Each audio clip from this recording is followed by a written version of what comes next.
La chronique de l'environnement à présent, avec pour parler de ces questions d'environnement, plus précisément des rhinocéros. Sophie Val, bonsoir. Absolument, bonsoir. Donc nous parlons des rhinocéros blancs, qui est une espèce en danger. Avec nous sur le plateau, nous avons Christelle Vito. Vous êtes directrice, bonsoir, du safari de Peaugres en Ardèche, qui appartient au groupe Thoiry, et vous êtes également vétérinaire de formation. Et puis Colomba de la Panouse, vous êtes, bonsoir, directrice générale déléguée du groupe Thoiry. Vous organisez demain, mercredi 17 avril, dans l'après-midi, de 14h15 à 18h15, au château de Thoiry, un colloque qui est intitulé « Le rhinocéros, quel avenir ?» On le voit à l'affiche, à l'écran, cette affiche. On y retrouvera de nombreux intervenants, dont vous. Et puis, vous parlerez de la protection de cet animal, un animal qu'on retrouve d'ailleurs dans votre parc, Colomba de la Panouse. Tout à fait. Alors, en fait, on a des rhinos à Thoiry et à Peaugres. À Thoiry, c'est la maison de retraite. On a 3 mamies. Et à Peaugres, il y a un groupe reproducteur. Ça nous permet de mieux gérer justement les surplus d'animaux et mieux gérer la population. Et d'ailleurs, vous avez reçu récemment le 3e rhinocéros. Tout à fait. Une vieille femelle vient d'arriver d'Angleterre. D'accord. Depuis quand est-ce que vous recevez ces rhinocéros ? Les rhinocéros, on en a en fait depuis l'ouverture du parc en 68 à Thoiry. Et à Peaugres, Christelle vous dira, mais je crois que c'est 2005. 2005, voilà. Et depuis le début, vous y prêtez la même attention, vous les protégez autant, parce que vous montez la garde aujourd'hui sur ces rhinocéros. Oui, alors ça, je dois dire que c'est récent, parce qu'effectivement, il y a eu une flambée du braconnage, là, malheureusement, depuis 2008. En 2008, par exemple, il y avait 83 animaux qui avaient été tués dans la nature par les braconniers. L'année suivante, 122, 333. L'année dernière, 668. Donc il y a vraiment une montée du braconnage là qui est, on peut dire, qualifiée de quasiment exponentielle. Et là, on est en pleine nature, mais sur Thoiry même, vous êtes menacé par ces braconneurs ? Tout à fait, parce qu'en fait, ces braconneurs sont à la recherche de la corne, qui vaut beaucoup de sous. Actuellement, le cours de la corne, enfin c'est parfaitement illégal, mais c'est 2 fois le prix de l'or. C'est totalement injustifié, ma collègue vous expliquera pourquoi. 50 000 € le kilo de la corne, c'est ça ? Alors, je ne sais pas le prix exact, mais je n'ai pas suivi précisément, mais oui, c'est une folie, surtout que c'est absolument pas justifié. Et pourquoi c'est pas justifié, d'ailleurs ? Oui, alors peut-être que... Alors parce qu'en fait c'est une croyance populaire asiatique, c'est-à-dire que il y a beaucoup de dérivés d'animaux qui sont considérés comme ayant des vertus curatives qu'elles n'ont pas par les personnes en Asie. Et là en l'occurrence depuis 3-4 ans, il y a une nouvelle croyance qui s'est établie qui précise que ça aurait peut-être des vertus pour guérir le cancer. Et donc ça a fait exploser la demande dans la pharmacopée asiatique. Des vertus aphrodisiaques aussi. Alors les vertus aphrodisiaques, elles étaient déjà sous-entendues il y a plusieurs années. Et les vertus anticancéreuses, c'est plutôt récent. Et c'est ce qui a vraiment été le facteur déclenchant de cette demande exponentielle pour la corne. Alors qu'en fait, la corne de rhinocéros, c'est tout simplement de la kératine. Donc la kératine, c'est le composant du cheveu. Donc en gros, lorsqu'on prête des vertus curatives à de la poudre de corne de rhinocéros, c'est comme si nous, on prenait nos propres cheveux sortis de chez le coiffeur, qu'on les réduisait en poudre et qu'on les avalait. C'est à peu près autant d'efficacité. Donc effectivement, on sait pertinemment, il y a des études scientifiques qui l'ont prouvé, que ça n'a pas de valeur. Manger ses cheveux, ça n'a jamais guéri personne, ni du cancer, ni d'autre chose d'ailleurs. Parce que donc concrètement, la corne, c'est un amalgame de poils. Voilà, c'est un amalgame de poils collés. D'ailleurs, on le voit bien parce que lorsqu'ils se frottent sur les arbres pour user le bout de leur corne, ils font ça assez souvent dans le parc, donc sur les arbres, on voit très bien que ça s'effrite au bout et on retrouve les poils collés qui se décollent les uns des autres et on voit très très bien que ce sont effectivement des poils un peu épais collés les uns aux autres. C'est ça qui, très aggloméré, forme la corne et la rend dure. Alors c'est pris très au sérieux dans vos parcs. Colomba de la Panouse, vous pouvez peut-être nous expliquer ce que vous mettez en place, vous, dans le parc de Thoiry ? De toute façon, comme dans d'autres parcs en France, on a été obligé de mettre en place une surveillance accrue parce qu'il y a cette crainte du vol. Il y a plusieurs musées qui ont eu des cornes de volée. notamment aussi des parcs zoologiques où les voleurs sont venus dans les salles pédagogiques, là où on enseigne aux enfants, on accueille les classes pour voler les cornes qui étaient utilisées pour la pédagogie, juste pour expliquer aux enfants comment c'est fait, parce que voilà, c'est effectivement très intéressant, on voit ces poils agglomérés, c'est très parlant. Et puis là, il y a 15 jours, il y a eu un vol aussi, une tentative de vol en tout cas en Angleterre. Tout à fait, oui. Donc il y a une vraie menace. Tout à fait. Même Interpol s'y intéresse. Voilà, même Interpol s'y intéresse, c'est ce que vous me disiez. Oui, tout à fait. Et le souci, c'est que voilà, ces gens-là, ils se soucient peu de la survie du rhino.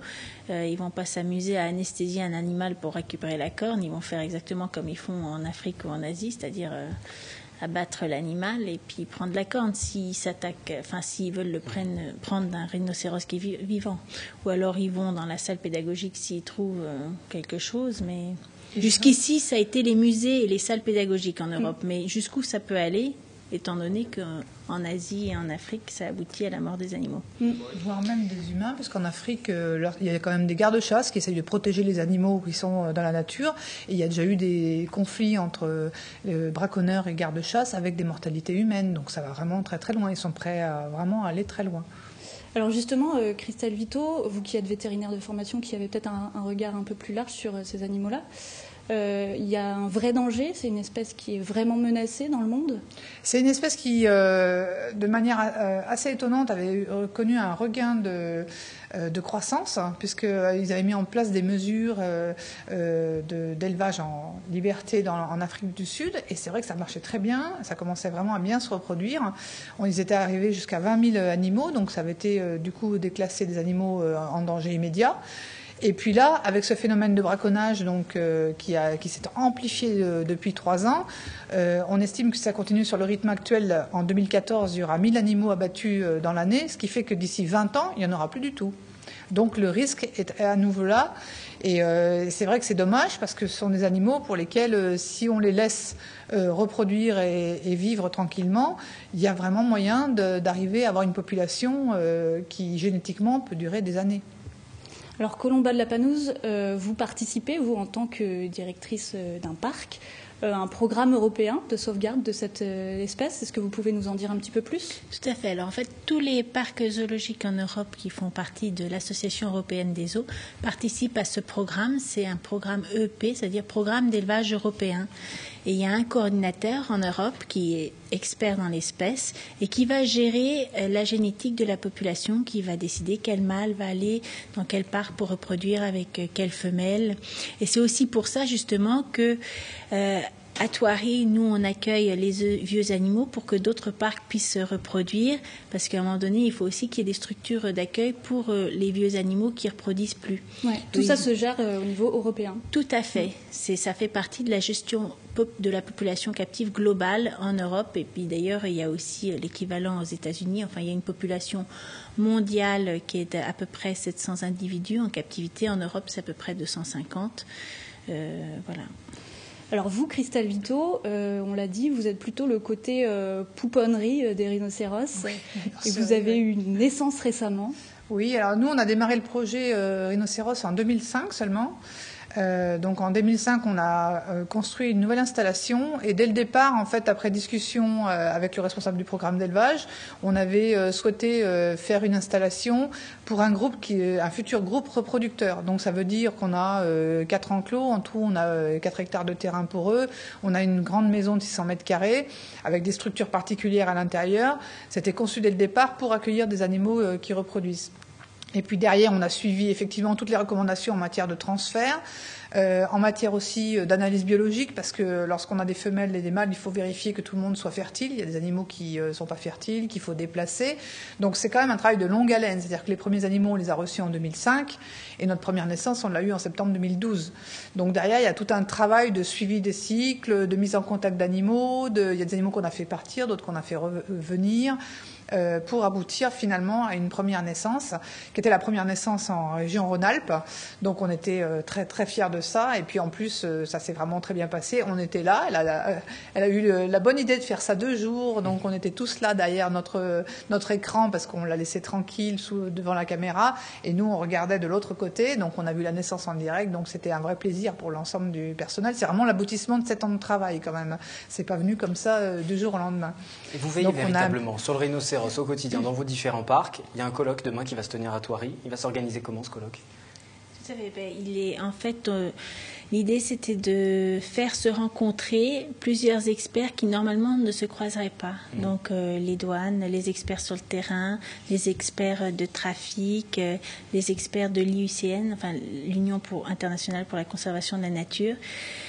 Et du coup d'avoir un échange riche qu'on pourrait communiquer et diffuser le plus largement possible, parce que justement toute la problématique du rhino, c'est ce mythe qu'il faut détruire. C'est purement une guerre de communication en fait entre la vérité sur la corne de rhino et un mythe qui cause la destruction aberrante de cette espèce. Le colloque sera ouvert à tous?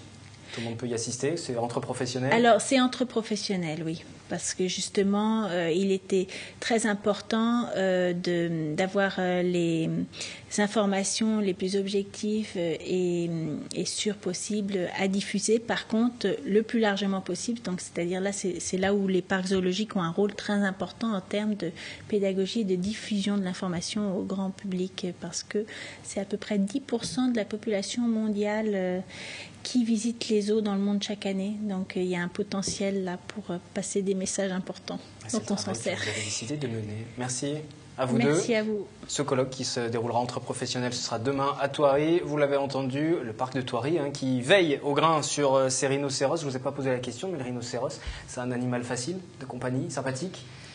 C'est assez sympathique. C'est pas du tout agressif. C'est plutôt des animaux bonhommes, je dirais. En fait. D'accord. Ils correspondent à l'image que. Mais costaud. Costaud, oui, ça on imagine bien aussi.